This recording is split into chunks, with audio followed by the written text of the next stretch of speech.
Allô, moi c'est Camille Sanchagrin, je suis la coordonnatrice de la relance pour vieillir en commun, une démarche proposée par Présage.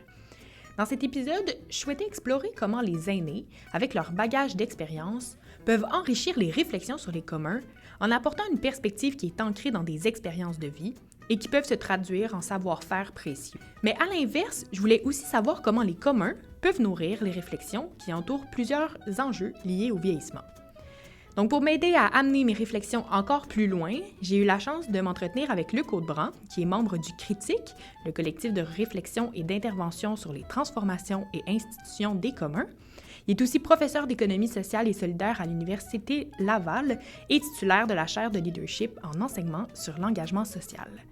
Nos échanges m'ont permis de confirmer que Présage tient de très bons filons, que Luc nous a aidés à bonifier, et je suis bien contente de les partager avec vous aujourd'hui. Bonne écoute!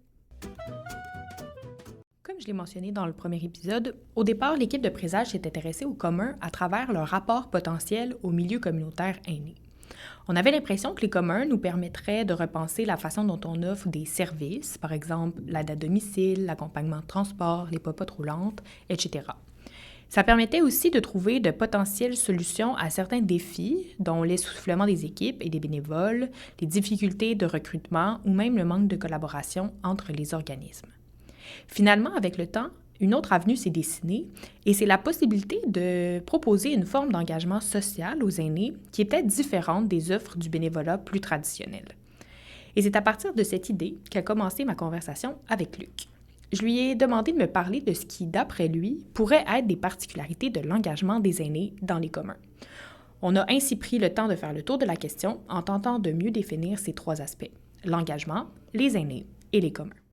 Donc, la tâche qu'on s'est donnée à la chaire de leadership en enseignement sur l'engagement social, la première tâche qu'on s'est donnée, c'est de se donner une définition de ce qu'est l'engagement social.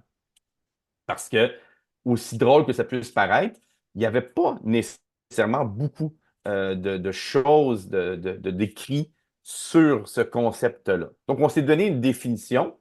La définition, je vais te la donner. Je vais la lire parce qu'elle est longue. C'est un ensemble de gestes volontaires et concrets par lequel une personne, un groupe ou une organisation consacre, entre autres choses, une partie de son temps, de son expertise, de son argent, de ses biens matériels ou de sa notoriété à une cause conforme à ses valeurs et aspirations afin de contribuer au mieux-être de ses proches, d'une communauté, de l'humanité ou plus largement de la vie sur Terre. Donc, ça, c'est la définition qu'on s'est donnée de l'engagement social. La définition que propose Luc souligne l'importance de penser l'engagement social de manière plurielle. C'est un peu la même chose quand on tente de définir ce qu'est un aîné. Ça réfère à des réalités et à des parcours qui sont aussi pluriels. Tenter de regrouper les personnes de 65 ans et plus sous l'étiquette aîné, ça veut dire qu'on inclut des personnes qui peuvent avoir des parcours de vie, des conditions sociales, des conditions physiques qui sont très différentes. Donc, c'est vraiment pas homogène tout ça.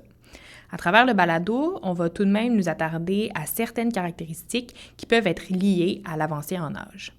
Et finalement, je vais laisser Luc vous rafraîchir la mémoire à savoir c'est quoi un commun. Et moi, ce que je dis, c'est qu'un commun, c'est quoi? Un commun, c'est d'abord, c'est une communauté de personnes qui se donnent collectivement des critères, des règles de gouvernance et de gestion afin d'utiliser et de préserver une ressource particulière ou des ressources particulières. Donc, c'est la fameuse définition en trois parties d'Eleanor Ostrom. Ce qui est particulier dans la manière que j'ai de le présenter, c'est que je ne présente pas la ressource en premier. Tu as pu remarquer que je ne dis pas c'est une ressource et ensuite des communautés. Je mets l'accent davantage sur la notion de il y a une communauté de personnes. Ça peut être une communauté d'usagers, ça peut être une communauté de personnes. C'est le cœur, je crois, de la définition des communs. Donc, maintenant, si on jumelle tout ça, à quoi ça pourrait ressembler un commun aîné? Qu'est-ce qu'une communauté de personnes aînées aurait envie de protéger parce que c'est quelque chose qui a une certaine valeur pour eux et autour de laquelle ces personnes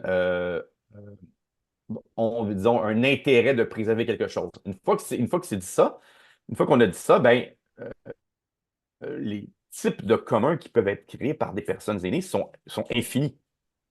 Sont infinis et ça dépend vraiment des besoins que vont avoir ces personnes-là qui vont se réunir, qui vont faire communauté. Et donc, ça peut être un espace, ça peut être un espace vert ou marché. Ça peut être un lieu où se rencontrer. Ça peut être très concret, comme quand je disais, ça peut être un espace au sens physique du terme, externe ou intérieur. Ça peut être ça. Ça peut être aussi quelque chose à préserver qui est de nature davantage d'un savoir, d'une connaissance, d'un patrimoine ou d'un matrimoine, pour le dire dans les deux sens, que l'on veut préserver. Je prends par exemple on voit de ce temps-ci, on voit beaucoup des communautés de sœurs qui décident qui, pour des raisons de vieillesse, ne peuvent plus euh, s'occuper de leur matrimoine et se disent, ben, il faut qu'on trouve un moyen pour préserver cela, parce que c'est un savoir qui n'est pas uniquement un savoir qui appartient à nous comme sœurs, mais c'est un savoir qui appartient à la région dans laquelle on se trouve, qui appartient au Québec. Une réflexion de ce genre s'est fait chez les Augustines à Québec, notamment autour du monastère des Augustines. C'est une réflexion qui se fait chez les Sœurs du Bon Pasteur. Donc, elles n'ont pas uniquement un terrain à léguer, elles ont aussi un matrimoine à léguer. Et donc, le commun peut aussi être ça. Qu'est-ce qu'on fait pour préserver ça? Dans les exemples que Luc donne, il est beaucoup question de préserver des biens ou des espaces. Mais le désir de créer un commun peut aussi émerger d'un besoin ou d'une aspiration. D'ailleurs, dans le prochain épisode, je vais vous présenter la coopérative multiservice de Tewksbury qui a vu jour parce qu'un groupe d'aînés a fait le constat d'un important besoin de déménagement dans la région, besoin qui n'était pas comblé ni par la municipalité ni par une entreprise privée. Sinon, depuis que je réfléchis aux communs et aux aînés, je réalise qu'il y a beaucoup question d'autoproduction, de faire soi-même. Mais je me suis toujours demandé à quoi pourrait ressembler la participation dans un commun en fonction de l'âge, de l'énergie, des capacités tant physiques que cognitives des membres. En échangeant avec Luc, j'ai pu réaliser qu'il y a bien des formes de contribution qui sont possibles. Je le laisse nous raconter tout ça. En fait, l'implication ou l'engagement des personnes dans un commun se fait toujours à différents niveaux. Le plus important ou le plus fondamental, c'est pas le plus important, le plus fondamental, c'est de s'assurer que les personnes puissent participer aux décisions qui les concernent. Donc, ce sont les règles de gestion, les règles de gouvernance, ces règles-là qui fondent un peu l'organisation, qui fondent le commun. Ensuite, évidemment, concrètement, les personnes peuvent aussi participer à ce qu'on appelle la production du service. C'est-à-dire comment elles peuvent s'impliquer dans la production du service. Par exemple, il y a des personnes aînées qui peuvent conduire, ben, elles peuvent mettre la main à la pâte, mettre les pieds sur les pédales ou les mains sur le volant, puis participer à la production concrète. C'est cette idée d'autoproduction. Mais l'autoproduction dans le commun est aussi important que l'auto-institution et l'autorégulation. L'auto-institution, c'est de s'assurer que tout le monde participe à l'institution des règles. L'autorégulation, c'est comment ces règles vivent au quotidien. Puis l'autoproduction, ben, c'est comment on offre les services. Donc, ça implique, pour moi, d'investir ces organisations-là qui sont censées nous aider, de les investir pour s'assurer qu'elles restent continuellement à notre service et qu'elles préservent la ressource pour et avec nous. La participation dans un commun, ça peut donc prendre plusieurs formes. Et de savoir que la participation peut être modulée selon les capacités de chacun et chacune, bien, ça offre une avenue intéressante pour répondre aux besoins d'aînés qui souhaiteraient s'impliquer dans un commun, mais qui ont potentiellement certaines limitations.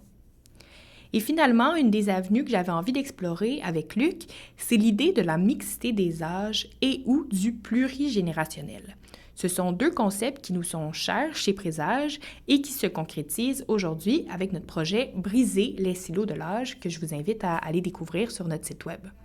Et je crois donc, comme Luc, que dans le cadre des communs, c'est d'autant plus pertinent de retrouver cette diversité d'âge-là parce que ça apporte une multitude de perspectives, de besoins, d'expertise, de capacités et de façons de voir le monde. Jusqu'à maintenant, j'ai parlé de la communauté comme étant une communauté qui était formée de personnes aînées. Mais évidemment, la communauté peut être plurigénérationnelle. Il peut y avoir dans un commun des personnes aînées, mais aussi des personnes plus jeunes, encore plus jeunes, qui vont, qui vont ensemble vouloir mettre en place un projet qui va être pertinent pour cette diversité de personnes qui se retrouvent dans cette communauté-là.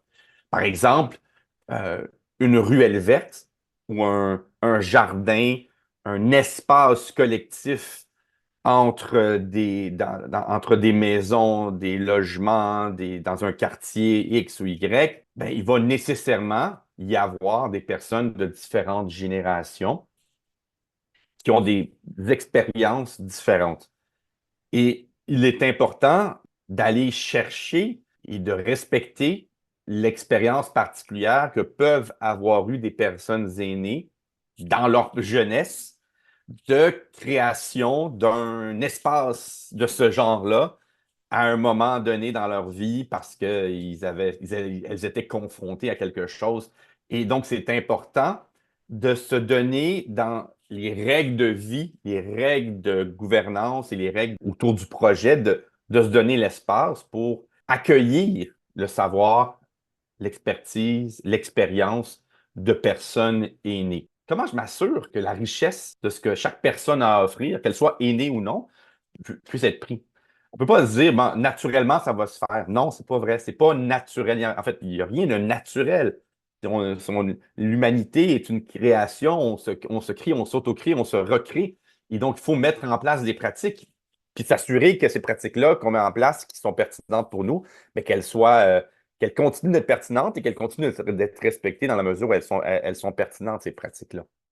Si on résume, on pourrait dire que les communs aînés peuvent prendre plusieurs formes selon ce que ces personnes souhaitent en faire, selon leurs besoins, mais aussi leurs aspirations. Ce n'est donc pas nécessaire d'être un expert ou une experte pour s'impliquer dans un commun ou d'avoir une énergie inépuisable ni des connaissances spécifiques. Le degré d'implication peut s'adapter aux capacités, aux compétences et au savoir de chacun et chacune. Et finalement, les communs, c'est un bel espace pour encourager la mixité des âges. Avant de mettre fin à ma conversation avec Luc, j'avais envie de faire l'exercice contraire. Se demander ce que les communs peuvent apporter en lien avec le vieillissement. Premièrement, ça permet de remettre les aînés au cœur des décisions qui les concernent.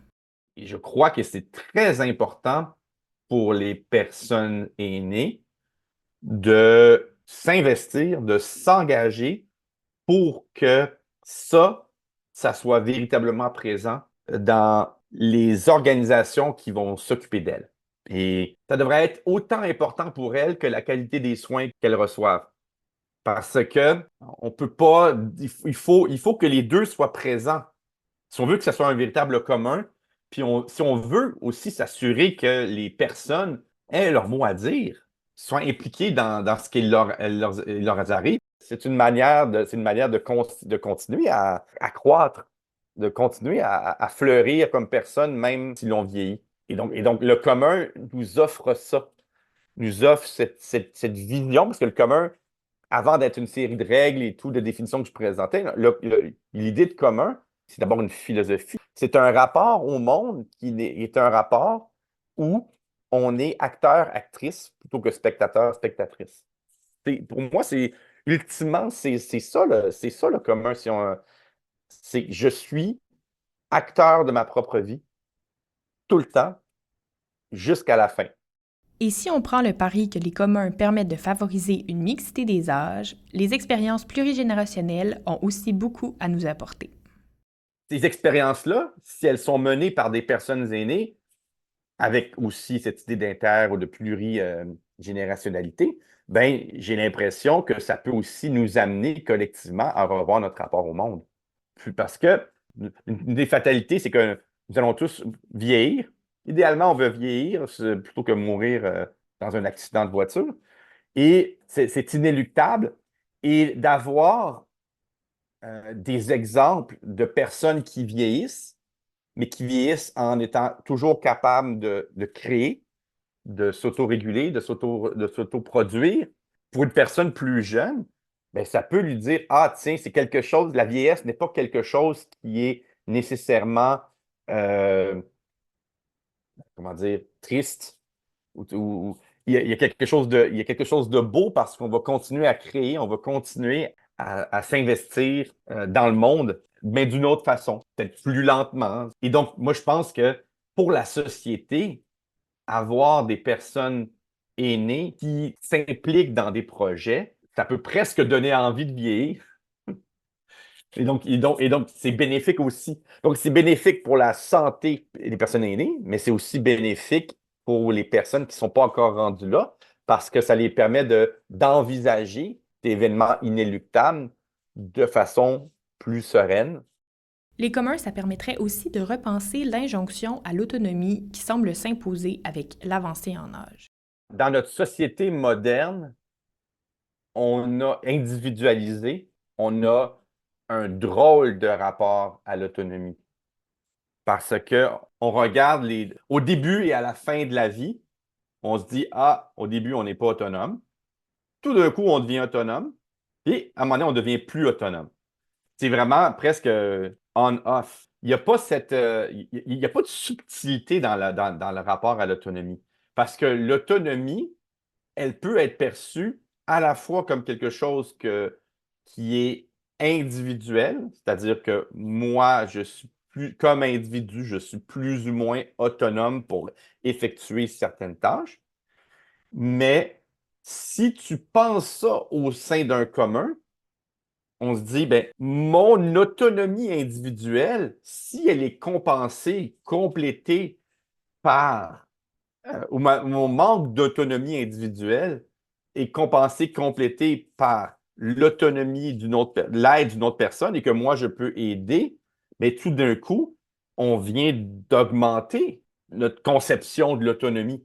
Et on peut être autonome en groupe et donc continuer à être tout à fait pertinent parce qu'en groupe, on est capable de faire des choses que individuellement, on ne pourrait pas faire. Et donc, le commun autour une communauté de personnes qui sont à différents moments de leur vie, qui se donnent des règles ensemble pour s'entraider autour d'un objet qui est important pour elles, on n'a plus besoin de regarder l'autonomie comme étant quelque chose qui est uniquement individuel. Je tiens à remercier Luc d'avoir permis d'approfondir toutes ces belles idées-là. Et je pense justement que les réflexions autour des communs ont tout à fait leur place pour réfléchir au vieillissement.